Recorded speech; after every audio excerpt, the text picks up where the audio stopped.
नमस्ते बिटिया, I'm JVN Dr. Suman Shekhawat, Department of Kaya Chikitsa, Faculty of Ayurvedic Sciences, Jyoti Vidyapeeth, Women's University, Jaipur. Today we will discuss on about पादहर्ष। सिद्धांत के क्रम में पहले हमें यह जान लेना जरूरी है कि अष्टमहारोग कितने होते हैं। तो अष्टमहारोग जो हैं कुछ बताए हैं, जैसे आचार्य वाग्भट ने कहा कि वात व्याधि, अश्मरी, कुष्ठ रोग, मेह, प्रमेह जो है, मधुमेह जिसको कहा जाता है डायबिटीज आज के परिप्रेक्ष्य में, उदर रोग, भगंदर, अर्श और ग्रहणी, इन 8 को अष्टमहारोग कहा है। तो इसके लिए कहा है वात व्याधि के लिए कि वातेन जनितो व्याधि इति वात व्याधि, अर्थात वात से जिस व्याधि की उत्पत्ति होती है वह वात व्याधि है। इस निरुक्ति से ज्वर आदि जो है रोग आ जाएंगे, इसलिए यह निरुक्ति पूर्णतः ठीक नहीं है। अब इसी में कहा गया है कि वात एवं व्याधि इति वात व्याधि, वात ही व्याधि है, यह मान्य नहीं है। विकृत वात जनितो असाधारणो व्याधिर्वात व्याधि, यानी विकृत वात से उत्पन्न असाधारण व्याधि वात व्याधि है, यह पूर्णतः सही है। जो रोग केवल वायु दोष के विकृत होने से उत्पन्न होते हैं उसे वात व्याधि कहते हैं। वात व्याधि जो है यह वातज विकार 80 प्रकार के होते हैं। इसके अंदर जो है अगर हम देखें कि इसका सामान्य निदान, तो वात विकार जो है इनका सामान्य निदान इस प्रकार से होता है, जैसे कि वातवर्धक आहार का सेवन करने से जैसे रूक्ष, शीत, लघु, कटु, तिक्त कषाय, अल्प मात्रा में, खर, विशद, उपवास विरुद्ध असात्म्य आहार का सेवन करने से, ये सभी वातवर्धक आहार हैं। अगर हम वातवर्धक विहार की बात करें तो इसमें वेग धारण, भय, शोक, चिंता, अति मैथुन, रात्रि जागरण, अति व्यायाम, अति पैदल चलना, उच्च भाषण, अधिक भार उठाना, ये सभी वातवर्धक विहार हैं। मार्गावरोध अर्थात वायु के मार्ग में अवरोध, धातु क्षय, रसादी धातुओं का क्षय, किसी रोग के कारण अतिकृश हो जाना, यह भी वात व्याधि की उत्पत्ति कर सकता है। दोष या धातु का आवरण, आम दोष के कारण पंचकर्म सम्यक प्रकार से ना होना। अगर हम संप्राप्ति की बात करें तो जो अभी हमने निदान डिस्कस किए, वो निदान का सेवन करने से वात का प्रकोप होता है। यह प्रकोपित वात व नाड़ियों की क्रिया सम्यक प्रकार से नहीं होती प्रकोपित वात के कारण। तो इसकी वजह से या तो वात के कर्मों की वृद्धि होती है या वात के कर्मों का ह्रास होता है। अगर वात के कर्मों की वृद्धि होगी तो आक्षेपक, कंपवात आदि रोग होंगे। अगर वात के कर्मों का ह्रास होगा तो पक्षाघात आदि रोग होंगे। वात जो है आयुर्वेद के अंदर 5 प्रकार की वायु बताई गई हैं: प्राण वायु, उदान वायु, समान वायु, व्यान वायु एवं अपान वायु।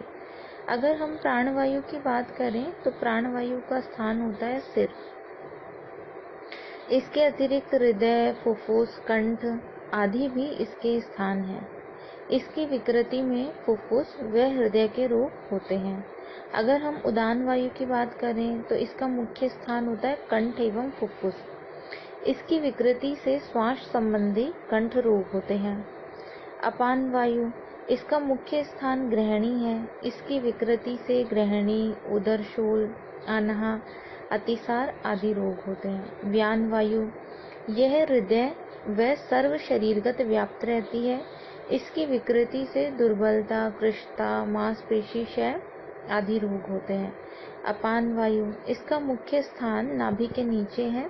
इसकी विकृति से मूत्रकृच, मूत्राघात, अश्मरी, अर्श, गर्भ की असम्यक प्रवृत्ति आदि रोग होते हैं।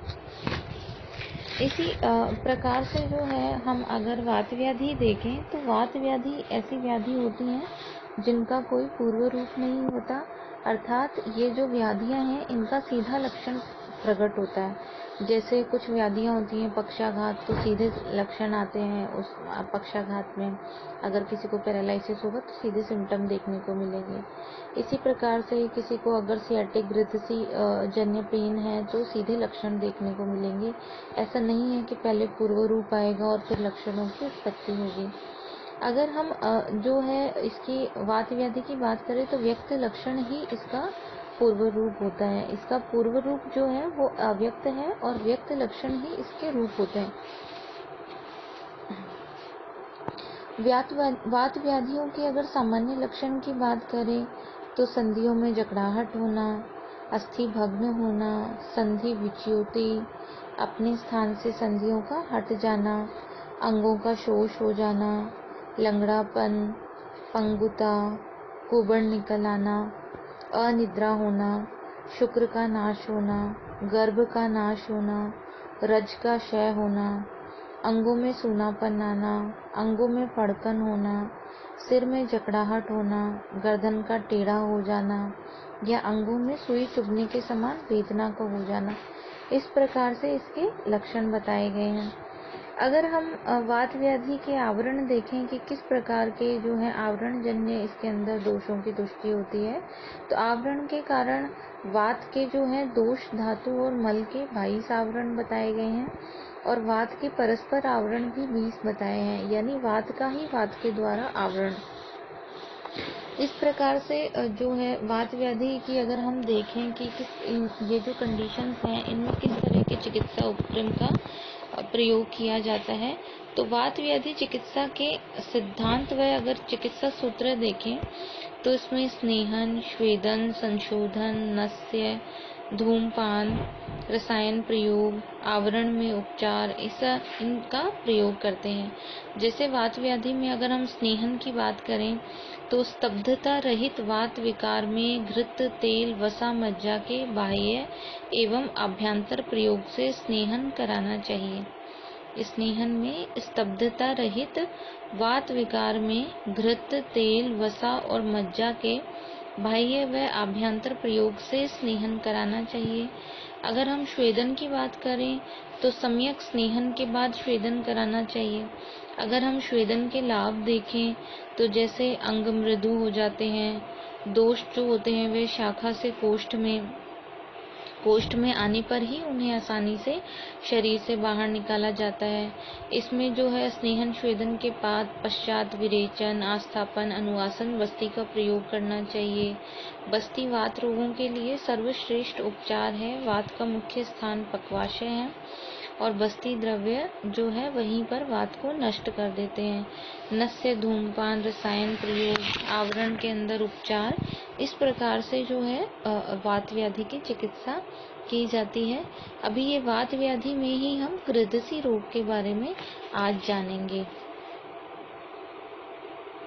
और भिन्न भिन्न प्रकार के जो है ग्रदसी, पक्षाघात, खंच पंगु, कोष्ठुक शीर्ष और बहुत सारे जो वात रोग हैं, रक्तगत वात, मांसगत वात, मेदोगत वात, विभिन्न वात व्याधियों के लक्षण जो है हम पढ़ेंगे। टुडेज टॉपिक इज पादहर्ष। पादहर्ष जो है यह वात व्याधि के अंतर्गत इसका डिस्क्रिप्शन किया गया है। एवं कुपित हुई वायु कफ के साथ मिलकर के पैरों में झंझनाहट उत्पन्न करती है। यह जो कंडीशन होती है झंझनाहट उत्पन्न करने की, इसे ही पादहर्ष कहते हैं। और पादहर्ष जो है यह भोजन से पूर्व प्रातः साय, जैसे हम इस वाली कंडीशन के अंदर योगराज गूगल का प्रयोग कर सकते हैं, चंद्रप्रभा वट्टी का प्रयोग कर सकते हैं और दूध के साथ में इसके अलावा व्रत सेंधवादी तेल, अभ्यंग आदि का प्रयोग कर सकते हैं। This session is powered by digital version 2.0 Jyoti Vidyapeeth women's university Jaipur. I hope you all are satisfied with this session. Please, if you feel any kind of problem with this session, please mention it in comment box. I will resolve it soon. Thank you.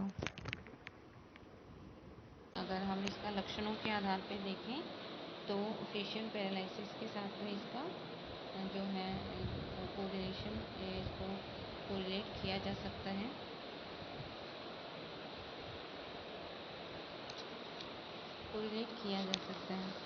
अर्दित जो है यह भी एक तरह का जो है वात व्याधि की तरह ही एक प्रकार का जीर्ण रोग होता है। इसमें मुख का आधा भाग विकृत हो जाता है। आधुनिक मतानुसार फेशियल नर्व की विकृति से अर्दित रोग की उत्पत्ति मानी जाती है। अर्दित एक चिरकारी रोग है, परंतु यदि प्रारंभिक अवस्था में ही चिकित्सा की जाए तो व्याधि का जो है शमन हो जाता है। परंतु अर्दित में मुखार्ध का टेढ़ापन और वेदना होती है।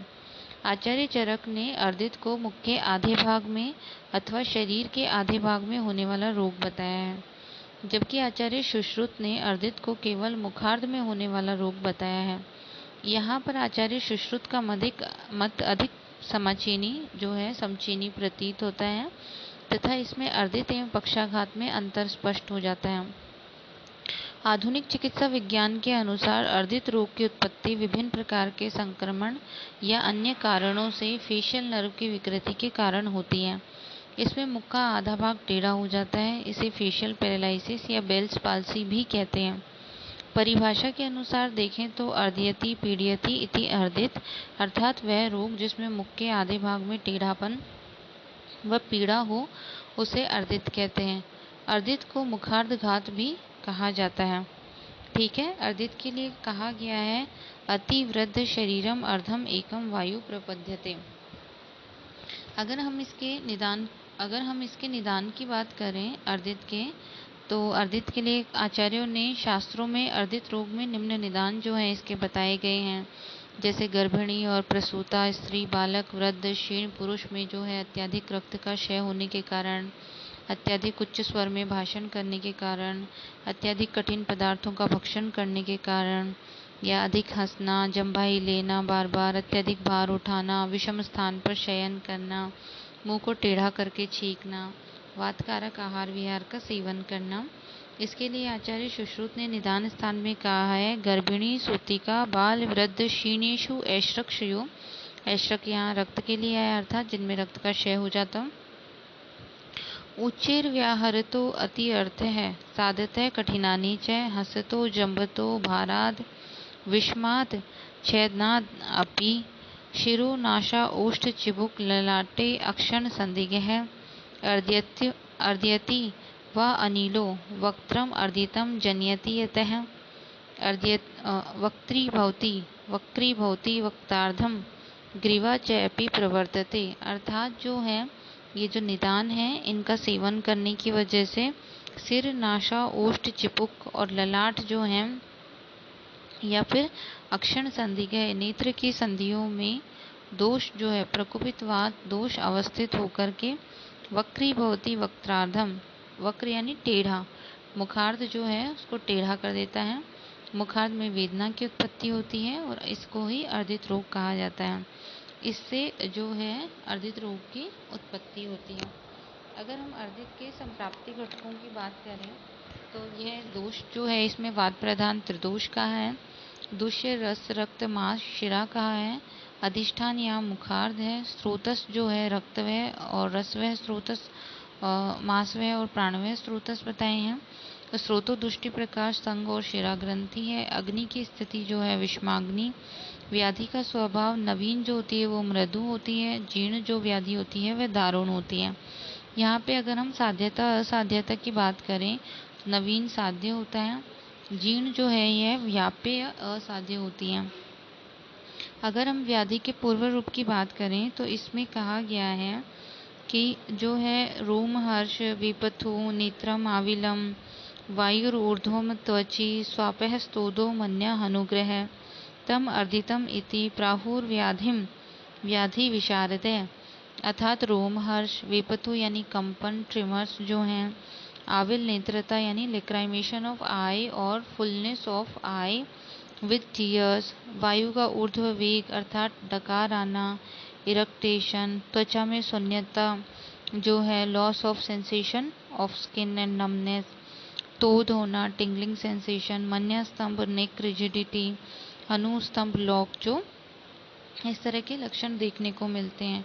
अर्दित जो है वृत्रयी के अंदर भेदों के आधार पे जो है, वैसे वृत्रयी में इसका अलग से भेदों का वर्णन नहीं मिलता, लेकिन आचार्य भावमिश्र ने अदित के 3 भेद बताए हैं, वातजर्दित, पित्तजर्दित, कफजर्दित।